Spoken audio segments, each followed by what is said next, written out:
Tamil Bible Study.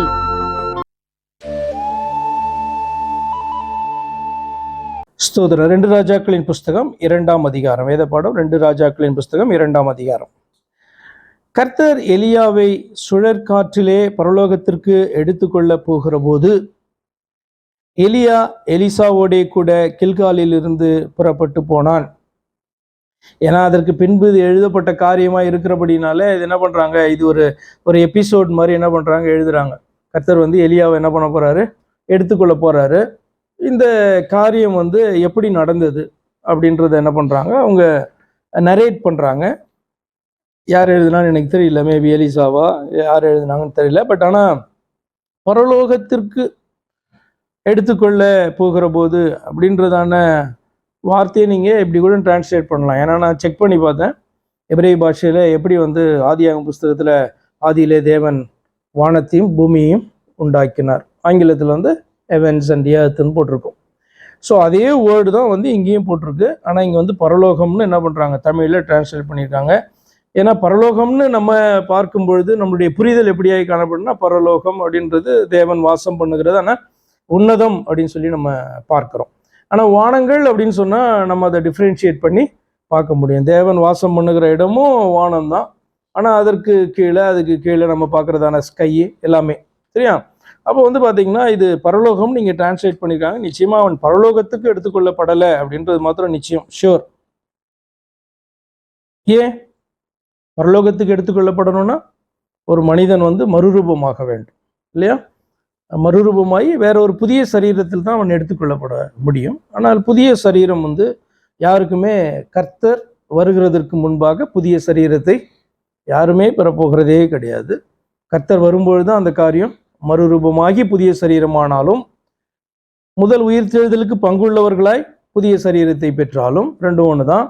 அவர்கள் பார்த்தீங்கன்னா அந்த நேரத்தில் தான் பெற முடியுமே ஒழிய அதற்கு முன்பாக யாருமே அதை புதிய சரீரத்தை பெற முடியாது.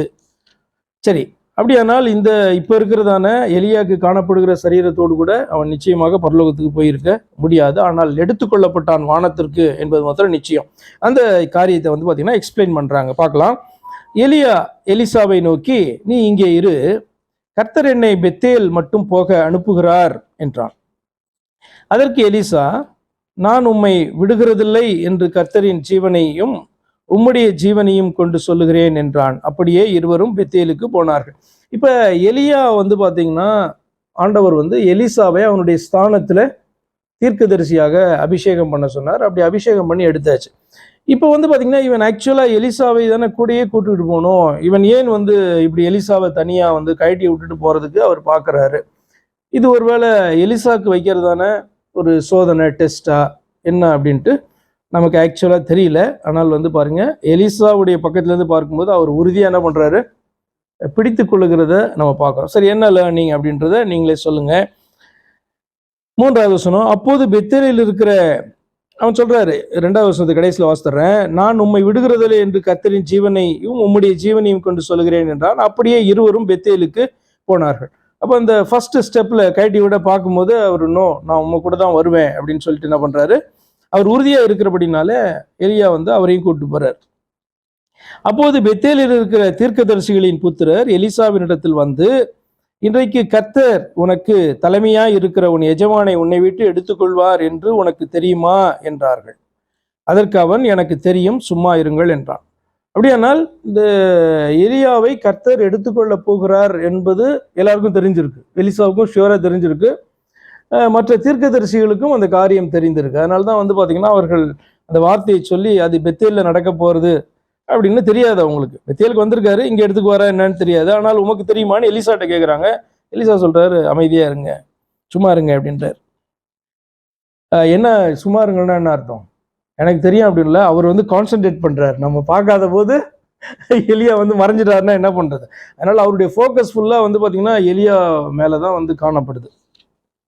அவருக்கு விஷயம் தெரியுது, எலியா ஏன் நம்மளை விட்டு போகணும்னு பார்க்குறாரு அப்படின்றதெல்லாம் அவருக்கு தெரியுது. ஸோ கர்த்தர் எலிசாவை டெஸ்ட் பண்ணுற காரியமாய் கூட இருக்கலாம், அது அப்படிதான் நான் நினைக்கிறேன். சரி, 4வது வசனம், பின்பு எலியா அவனை நோக்கி, எலிசாவே நீ இங்கே இரு, கர்த்தர் என்னை எரிகோ மட்டும் போக அனுப்புகிறார் என்றான். அதற்கு அவன், நான் உம்மை விடுகிறதில்லை என்று கர்த்தருடைய ஜீவனையும் உம்முடைய ஜீவனையும் கொண்டு சொல்லுகிறேன் என்றான். அப்படியே அவர்கள் எரிகோவிற்கு வந்தார்கள். ஸோ எலிசா வந்து தன்னுடைய உறுதியை காமிக்கிறாரு. அப்படினாலே திரும்ப ஒன்னாவே டிராவல் பண்றாங்க. 5வது வசனம், எரிகோவில் இருந்த தீர்க்கதரிசிகளின் புத்திரர் எலிசாவின் இடத்தில் வந்து, இன்றைக்கு கர்த்தர் உனக்கு தலைமையாய் இருக்கிற உன் எஜமானை உன்னை விட்டு எடுத்துக்கொள்வார் என்பது உனக்கு தெரியுமா என்று அவனை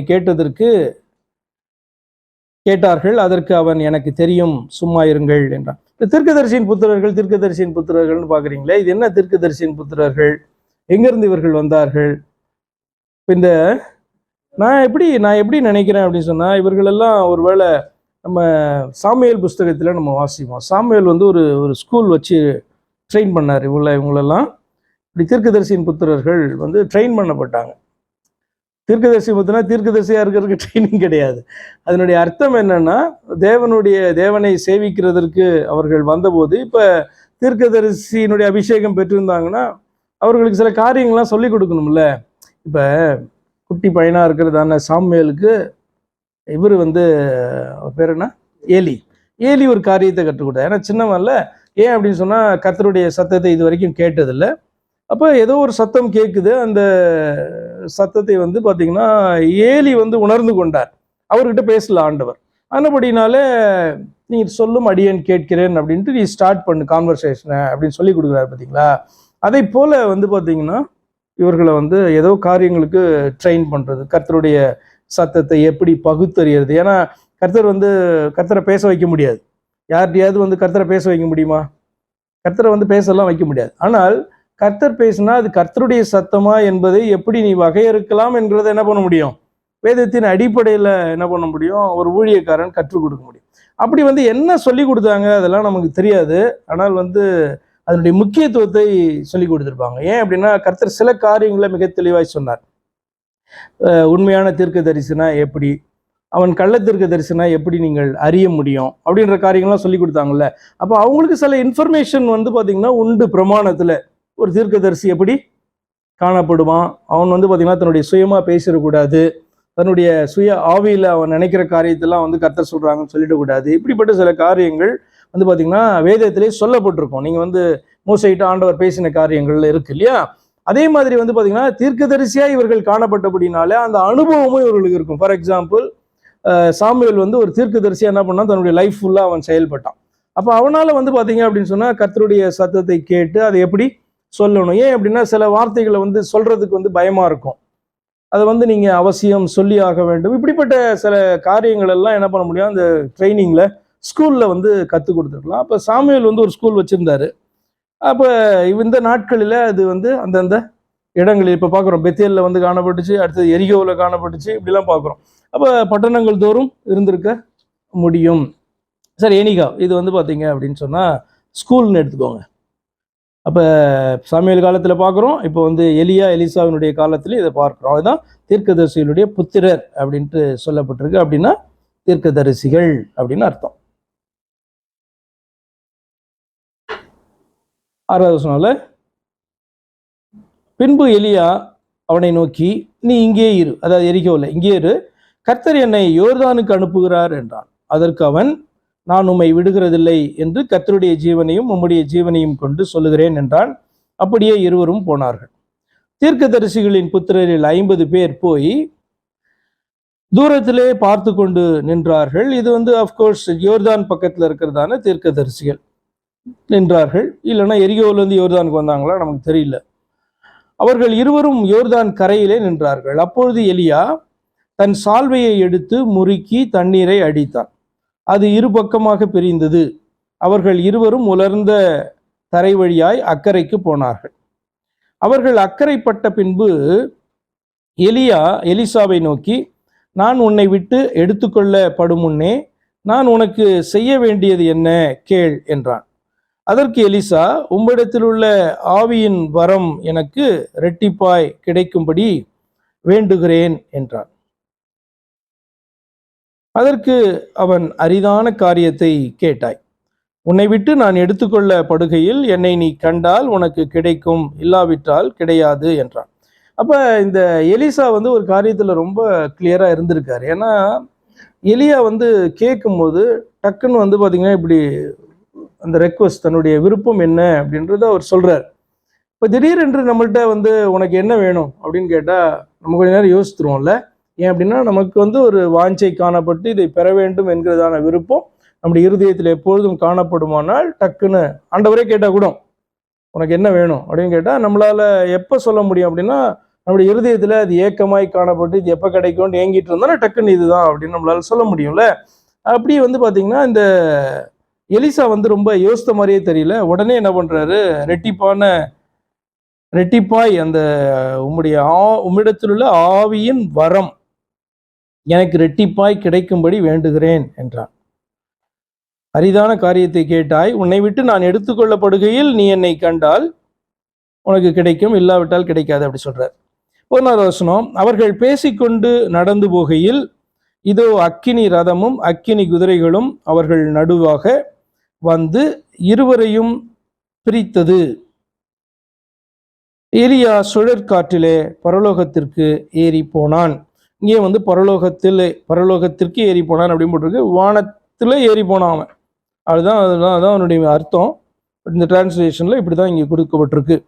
அதை எலிசா கண்டு தன் தகப்பனே, என் தகப்பனே, என் தகப்பனே, இஸ்ரவேலுக்கு ரதமும் குதிரை வீரருமாய் இருந்தவரே என்று புலம்பினான். அவனை அப்புறம் காணாமல் தன் வஸ்திரத்தை பிடித்து 2 துண்டாக கிழித்தான். சரி, இது வந்து பாத்தீங்கன்னா இது என்ன, அக்கினி ரதமும் அக்கினி குதிரைகளும் அவர்கள் நடுவாக வந்து இருவரையும் பிரித்தது. இது நிச்சயமா வந்து பாத்தீங்கன்னா சூப்பர் நேச்சுரலான ஒரு காரியம். பட் அதை வந்து கண்களால் அவங்க பார்க்குறாங்க. அதை எப்படி எக்ஸ்பிளைன் பண்ண முடியுமோ அப்படி எக்ஸ்பிளைன் பண்ணுறாங்க. அது வந்து யுத்தம் அப்படின்னு சொன்னாலே ரதங்களும் குதிரைகளும் தான் மெயினான காரியம். அதை வந்து பார்த்திங்கன்னா உண்மையான நம்ம பார்க்குறதான ரதங்கள் குதிரைகள் அல்ல, இது வந்து வேற ஃபயரில் அப்படி இருக்கிறது அப்படி வந்து என்ன பண்ணுறாங்க அவங்க பார்க்குறாங்க. அதை வந்து சொல்லியிருக்காங்க. இதை எப்படி பிக்சர் போட்டு காமிச்சா கூட நமக்கு அது புரிய போகிறது கிடையாது. பட் ஆனால் அது கர்த்தருடைய சேனை என்பதை குறிக்கிறது. சரி, 2 துண்டாக என்ன பண்றாரு, தன்னுடைய வஸ்திரத்தை கிழிக்கிறாரு. 13, பின்பு அவன் எலியாவின் மேலிருந்து கீழே விழுந்த சால்வையை எடுத்து திரும்பி போய் யோர்தானின் கரையிலே நின்று எலியாவின் மேலிருந்து கீழே விழுந்த சால்வையை பிடித்து எலியாவின் தேவனாகிய கர்த்தர் எங்கே என்று சொல்லி தண்ணீரை அடித்தான். தண்ணீரை அடித்தவுடனே அது இரு பக்கமாக பிரிந்ததினால் எலிசா இக்கரைப்பட்டான். அந்த பக்கம் போனவன் இந்த பக்கம் வந்தாச்சு. இப்போ அப்போ வந்து பார்த்தீங்கன்னா கொஞ்சம் எலிசா வந்து கொஞ்சம் அப்செட்டாக தான் இருந்திருப்பாருன்னு நினைக்கிறேன். ஏன்னா 12வது வசனத்தை நீங்கள் பார்க்கும்போது அவர் வந்து எப்படியும் ஒன்று எடுத்துக்கொள்ள போகிறார் ஆண்டவர்னு தெரியும். எடுத்துக்கொண்டதை வானத்துக்கு எடுத்துக்கொண்டதை என்ன பண்ணுறான், அவன் பார்க்குறான். பார்த்துருப்பானா இல்லையா? பார்த்துருப்பான் தான் நினைக்கிறான்ல. ஏன்னா 2 பேருக்கு நடுவில் வந்து பார்த்தீங்கன்னா அந்த பிரிவு உண்டாகிறது. நடுவாக வந்து இருவரையும் பிரித்தது. எலிசா வந்து சுழற்காற்றிலே பரலோகத்திற்கு ஏறி போனான். அப்போ வந்து பார்த்தீங்கன்னா சுழற்காற்றில் ஏறி போனதை பார்த்துருப்பான் இன்னொரு பக்கத்தில் இருந்தாலும். அப்போ வந்து பார்த்தீங்கன்னா பார்த்துட்டு தான் அவன் புலம்புறான், என் தகப்பனே, இஸ்ரவேலுக்கு ரதமும் குதிரை வீரருமாய் இருந்தவரே, அதாவது கைட் பண்றவரு, வெற்றியை தருகிறவர் என்று சொல்லி அர்த்தம். புலம்புறான். அவனை அப்புறம் காணாமல் தன் வஸ்திரத்தை பிடித்து 2ஆக கிழித்து அவன் வந்து பார்த்தீங்க அப்படின்னு சொன்னா எலியாவினுடைய சால்வையை எடுத்து திரும்பி போய் யோர்தானின் கரையிலே நின்று எலியாவின் மேலிருந்த கீழே விழுந்த சால்வையை பிடித்து எலியாவின் தேவனாகிய கர்த்தர் எங்கே என்று சொல்லி தண்ணீரை அடித்தான்.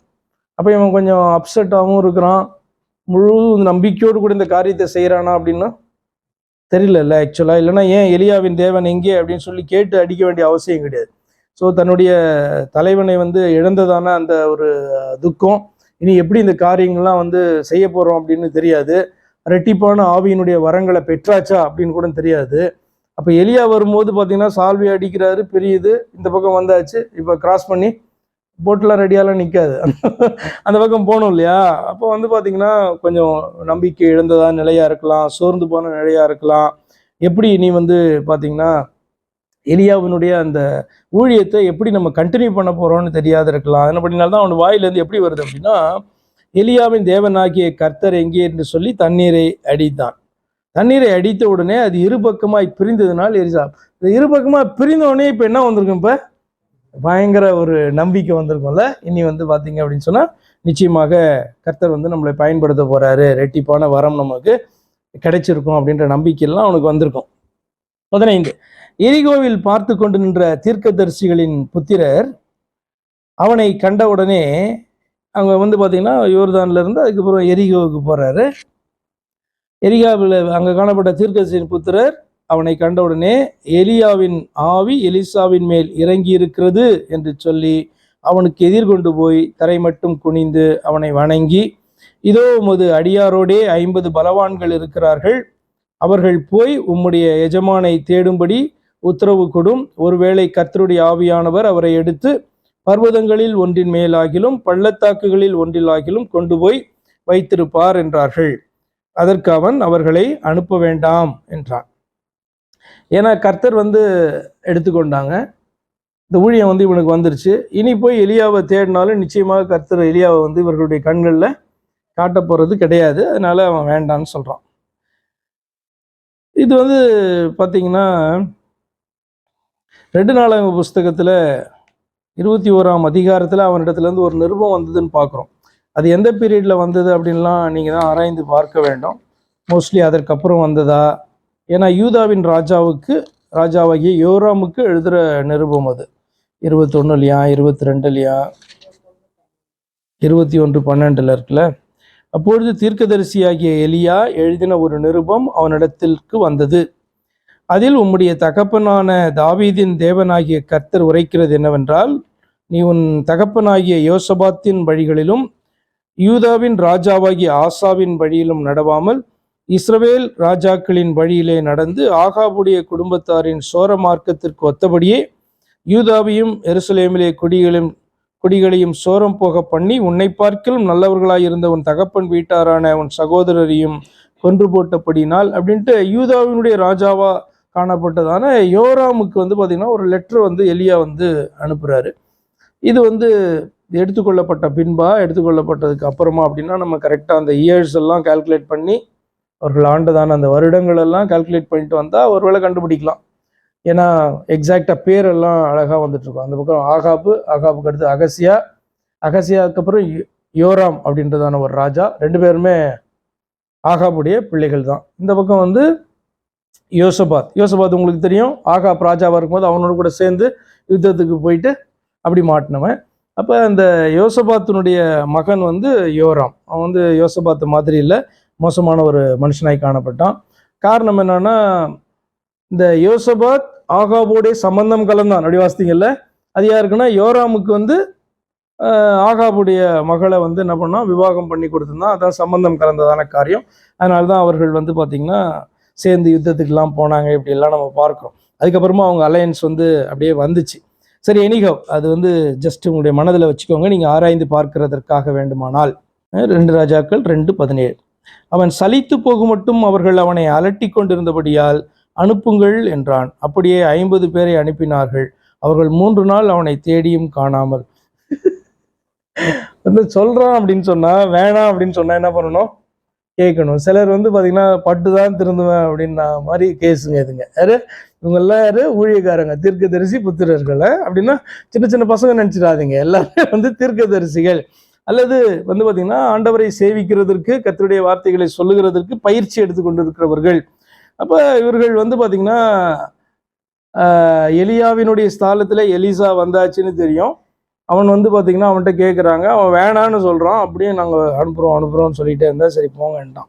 சலித்து போகும் மட்டும் 17 வருஷம் பார்த்தீங்கன்னா அவன் சலித்து போகும் மட்டும் அவர்கள் அவனை அலட்டி கொண்டிருந்தபடினால் அனுப்புங்கள் என்றான். அவர்கள் போய் பார்த்து 3 நாள் தேடியும் காணாமல் எரிகோவில் இருந்து அவனிடத்திற்கு திரும்பி வந்து அவன் இவர்களை பார்த்து, போக வேண்டாம் என்று நான் உங்களுக்கு சொல்லவில்லையா என்றான். ஓகே. பின்பு அந்த பட்டணத்தின் மனுஷர் எலிசாவை நோக்கி, இதோ எங்கள் ஆண்டவன் காண்கிறபடி இந்த பட்டணம் குடியிருப்புக்கு நல்லது, தண்ணீரோ கெட்டது, நிலமும் பாழ்நிலம் என்றார்கள். கெட்டது பாழ்நிலம் அப்படின்னா அதனுடைய அர்த்தம் என்ன அப்படின்னு சொன்னா, கெட்ட நிலம்னா அது பயிரிடுகிறதற்கு ஏற்ற நிலம் கிடையாது. ஃபார் எக்ஸாம்பிள் உப்பு வந்து காணப்பட்டுச்சுன்னா அந்த நிலத்துல என்ன பண்ண முடியாது, பயிரிட முடியாது. தண்ணீர் வந்து கெட்ட தண்ணீர் அப்படின்னா ஒரு அளவுக்கு மேல சால்ட்டி வாட்டரா இருந்தா கூட என்ன பண்ண முடியாது, நம்மளால குடிக்க முடியாது. அல்ல சிலதெல்லாம் விஷத்தன்மை உள்ளதான தண்ணீராக இருக்கும், அதாவது கசப்பு கலந்ததான தண்ணீராக இருக்கும். அதுக்கு என்ன காரணம்னே கண்டுபிடிக்க முடியாது. இன்றைக்காவது வந்து பார்த்திங்கன்னா அதெல்லாம் டெஸ்ட் பண்ணி என்னென்ன மினரல்ஸு, சால்ட் என்னென்ன மிக்ஸ் ஆகிருக்கு எல்லாம் வந்து இன்றைக்கி பார்க்கலாம். நம்ம அன்றைக்கி அது தெரியாது. அது வந்து கெட்டது, அவ்வளோதான். கெட்டது, குடிக்கிறதுக்கு ஏற்றது கிடையாது. 20வது வசனம், அப்போது அவன் ஒரு புது தோண்டியை எடுத்து அதிலே உப்பு போட்டு கொண்டு வாருங்கள் என்றான். அதை அவனிடத்தில் கொண்டு வந்தபோது அவன் நீரூற்றண்டைக்கு போய் உப்பை அதிலே போட்டு, இந்த தண்ணீரை ஆரோக்கியமாக்கினேன், இனி இதனால் சாவும் வராது, நிலப்பாழும் இராது என்று கர்த்தர் சொல்லுகிறார் என்றான். அப்போ இந்த கர்த்தருடைய ஆலோசனையின்படி இந்த காரியத்தை செய்கிறான். நம்ம வந்து பார்த்திங்கன்னா கர்த்தர்ட்ட ஒரு கான்வர்சேஷன் நடந்துச்சு, அவன் ஜெபிச்சான், கர்த்தர் பேசினாங்க அப்படின்ற டீட்டெயில்ஸ் வந்து அதில் இல்லை. ஆனால் என்ன அவன் சொல்லுகிறான்னு சொன்னால், இப்படி அதை செய்து நீங்கள் வந்து இந்த இதை அதில் கொட்டுங்க, இந்த உப்பை வந்து அதில் கொட்டுங்க, இந்த தண்ணீரை ஆரோக்கியமாக்கினேன், இனி இதனால் சாவு வராது, நிலப்பாழும் இராது என்று கர்த்தர் சொல்லுகிறார் அப்படின்ட்டு சொல்கிறான். அப்படியானால் கர்த்தருடைய அந்த கன்சென்ட் படி தான் அந்த காரியம் வந்து நடக்குது. எலிசா சொன்ன வார்த்தையின்படியே அந்த தண்ணீர் இந்நாள் வரைக்கும் இருக்கிறபடி ஆரோக்கியமாயிற்று. அவன் அவ்விடத்தை விட்டு பெத்தேலுக்கு போனான். அவன் வழி நடந்து போகையில் பிள்ளைகள் பட்டணத்திலிருந்து வந்து அவனை பார்த்து, மொட்டைத்தலையா ஏறிப்போ, மொட்டைத்தலையா ஏறிப்போ என்று சொல்லி நிந்தித்தார்கள். அப்பொழுது அவன் திரும்பி அவர்களை பார்த்து கர்த்தரின் நாமத்திலே அவர்களை சபித்தான்.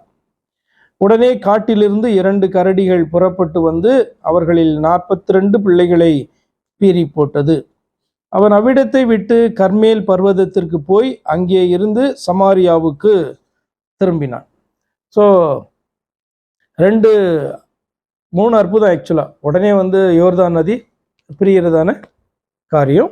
அடுத்து வந்து பார்த்தீங்க அப்படின்னு சொன்னால் அந்த நிலத்தையும் தண்ணீரையும் வந்து பார்த்திங்கன்னா அவன் சுத்தமாக்குறான், ஆரோக்கியமாக்கி, இனி இதனாலே சாவு வராது அப்படின்னு சொல்லிட்டு பார்த்திங்கன்னா அதை ஆசீர்வாதமாய் மாற்றுகிறான். அப்புறம் வந்து பார்த்திங்கன்னா இந்த பிள்ளைகள் வந்து கிண்டல் பண்ணிக்கிட்டே வராங்க. அதில் வந்து 40 பேரை உங்களுக்கு நீங்கள் ஒரு யோசிக்கலாம், கர்த்தரின் நாமத்தினாலே எப்படி இதை செய்தான், எப்படி இதை சபித்தான் அப்படின்ற கேள்வியெல்லாம் உங்களுக்கு எழும். திரும்பவும் வந்து பார்த்திங்கன்னா நீங்கள் அந்த தேசம் வந்து எப்படி காணப்பட்டுச்சு, ஸ்பிரிச்சுவலி எவ்வளோ மோசமாக அந்த தேசம் காணப்பட்டுச்சு. ஏன்னா இஸ்ரவேல் தேசத்துக்குள்ளார எப்படியெல்லாம் உங்களுக்கு வந்து அந்த பிரமாணங்களை நீங்கள் வாசித்துட்டு வந்திருக்கீங்கன்னா, நம்ம அதெல்லாம் முடிச்சிட்டோம்ல, உங்களுக்கு தெரியும் எப்படி பெரியவங்களை எப்படி கனப்படுத்தணும். நிறைய வயதில் இருக்கிறவங்க வந்தால் கூட என்ன பண்ணணும், உட்கார்றதுக்கு இடம் கொடுக்கணும். இப்படிலாம் வந்து பார்த்தீங்க அப்படின்னா காணப்பட்டிருக்கோம். நீங்கள் செவிடாக இருக்கிறவனை வந்து பரியாசம் பண்ணக்கூடாது, குருடனாக இருக்கிறவங்க முன்னாடி தடுக்கலை போடக்கூடாது. இப்படி வந்து பார்த்திங்கன்னா எப்படி ஒருவரை கனப்படுத்தணும், எப்படி பார்த்துக்கணும் அப்படின்ற காரியத்தை குறித்து அதிகமாக சொல்லப்பட்டிருக்கும். ஆனால் வந்து பார்த்திங்கன்னா இந்த பிள்ளைகள் வந்து ஒரு தேவ மனுஷனை பரியாசம் பண்ணுற அளவுக்கு வந்து பார்த்திங்கன்னா தேசம் வந்து மோசமாக போயிடுச்சு.